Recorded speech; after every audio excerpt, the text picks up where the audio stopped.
most people's lives could be considered unremarkable.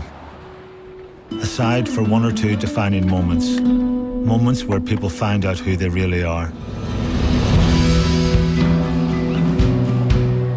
Which way are the Irish ferries, mate? The search is over. You didn't want me to do that, didn't you?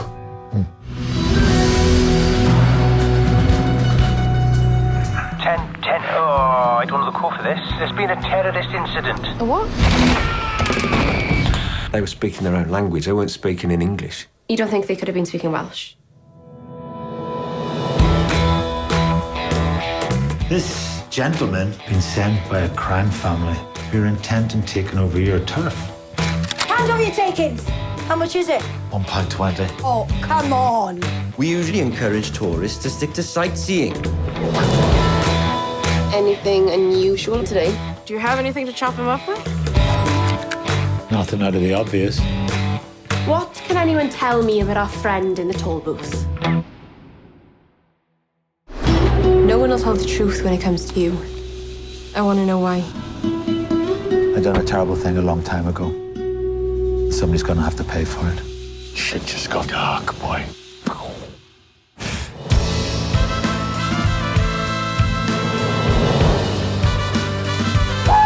I am a man of action.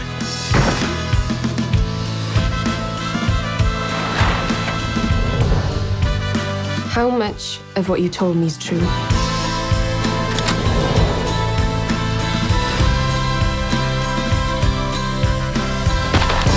This justice you're looking for, this is your last chance. Where'd you hide his car?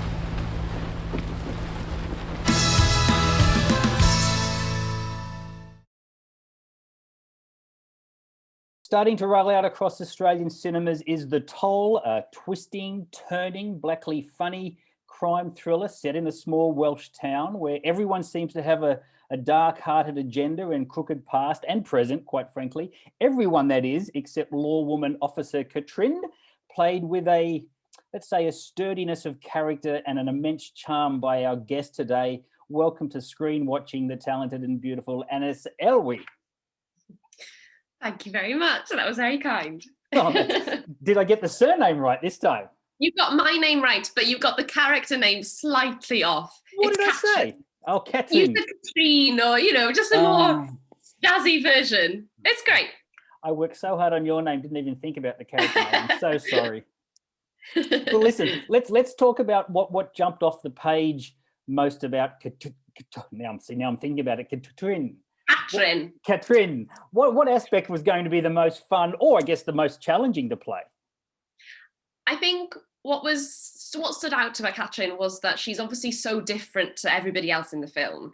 And I think that was the challenge, was finding how I could play her in a truthful, more back-footed way than all the other characters and not feel like she was in a different film completely. Because I think everybody's very true to themselves and things, but she's so different to everybody else that I was worried sometimes that I didn't fit in with the film. And obviously that Ryan just constantly said, it's fine, just chill out, we're doing fine. But that was the challenge for me. I sometimes felt like, am I underplaying? And then if I wanted to match them, then obviously I'd start overplaying. So yeah, just trusting your instinct and just going for it was the challenge. A lot of the coverage about the film, a lot of the reviews say how it's a great homage to films of the past. And certainly in your character, there's a little bit of Marge Gunderson from Fargo. Did you base her on any of the great sort of traditional female role models of the past?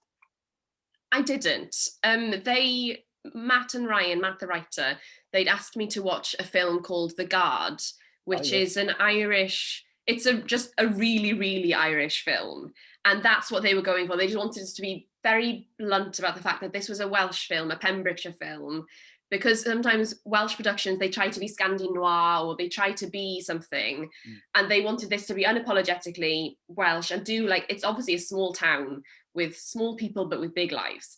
So I'd watched that as a sort of inspiration because that was about a small town cop dealing with, an international drug thing. So that was the inspiration rather than a specific character played by, specific women or anything like that.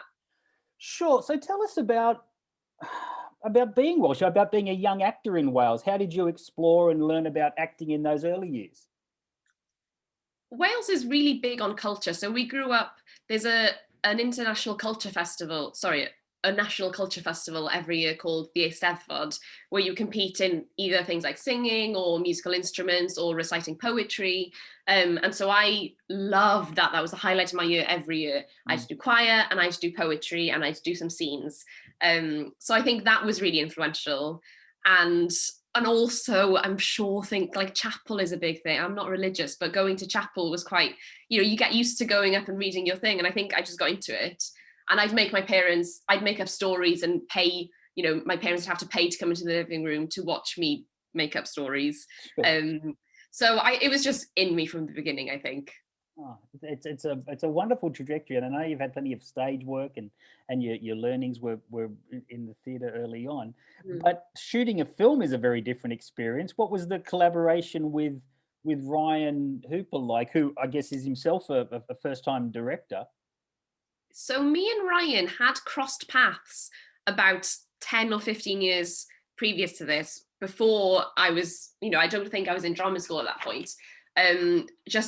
He was doing some sort of filming thing to train doctors how to break bad news or something, and I was the patient. So we had crossed paths, but I had no recollection of, he was familiar, but I could not, because I blanked that out of my memory. I just didn't remember doing that.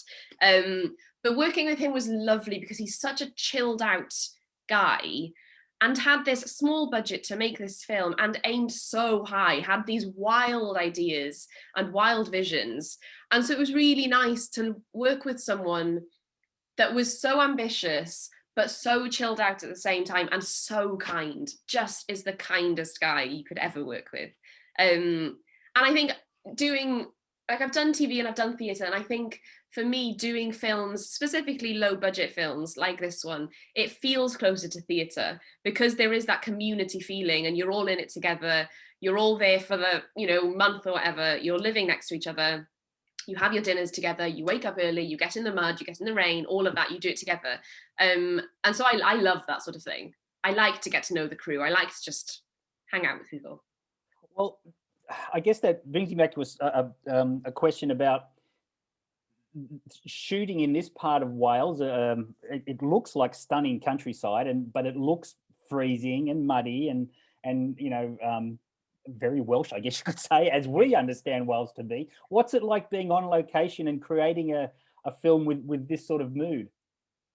When I watched the film, I couldn't believe how sunny it looked because the reality of it was unbelievable. There was a location guy had written off his car because he tried to drive through the floods. He lost his laptop, everything. We were really, really flooded for many, many days and couldn't leave our cabins to get to set, completely flooded in. So it was pretty torrential, but that became quite a bonding experience. It was really fun. But also, obviously, it takes its toll. Oh, pun. After if you've been in the rain for 12 hours, you're tired. But tell me about, your scenes with Michael Smiley are sort of, I guess, minimalist acting at its very best. Tell us about sharing the screen with a character like his toll booth man. I just think he's magical. And I find that quite often when you act with people like him, that when you're there, you experience one thing and then you watch it on the screen and you're just thinking, I didn't realize you were doing that. You're so clever. But he's also so full of stories. He would just constantly tell stories and make us laugh all day and then play this really understated, barely doing anything, but is conveying so much. I just think they're all amazing. Yeah, I had a great time. It was a wonderful cast and such rich characters all the way through. It was a fantastically cast film. I'm a little worried for you. In addition to the toll, you've got the horror thriller The Feast getting a lot of festival buzz. You've just played the very tragic Beth in Little Women. You're featured in the murder mystery Hidden. Aren't you ready for a rom-com type role? Can't we see you smile on screen? Yeah, I don't know. It's strange. I do feel like surely that should be next because I don't think I'm that way inclined in real life.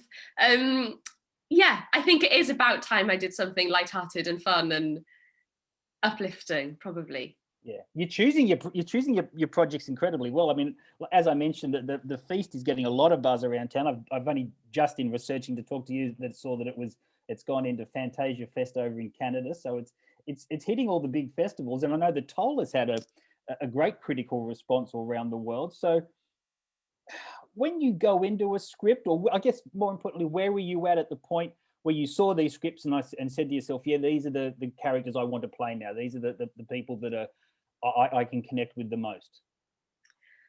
Obviously, as an actor, you get so many scripts and things do occasionally just really stand out. And The Toll obviously stood out because it's such a bizarre thing that I couldn't quite piece together how it would end up looking.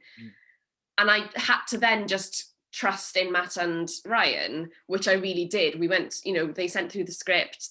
The audition for me was to improvise, speaking to camera, improvising as if I was speaking to my late father, which is quite a weird thing to have to do for an audition anyway. But that piqued my interest in terms of that they're into improvisation, which is fun for an actor.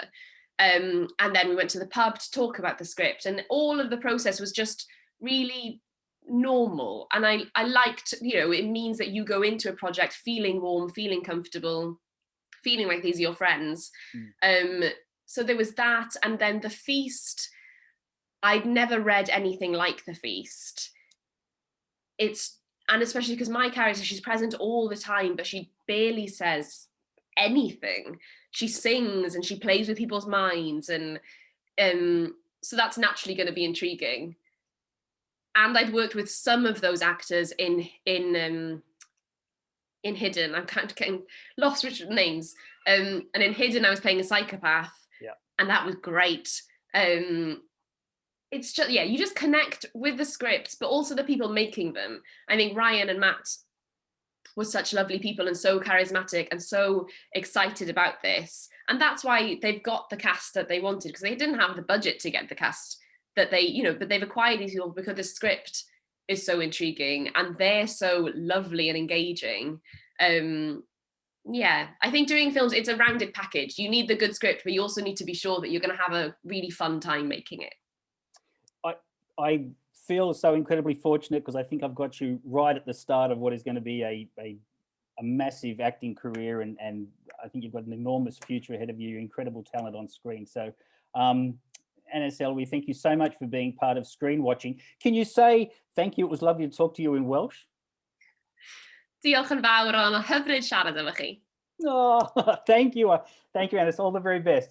Thank you very much. Bye-bye. Bye.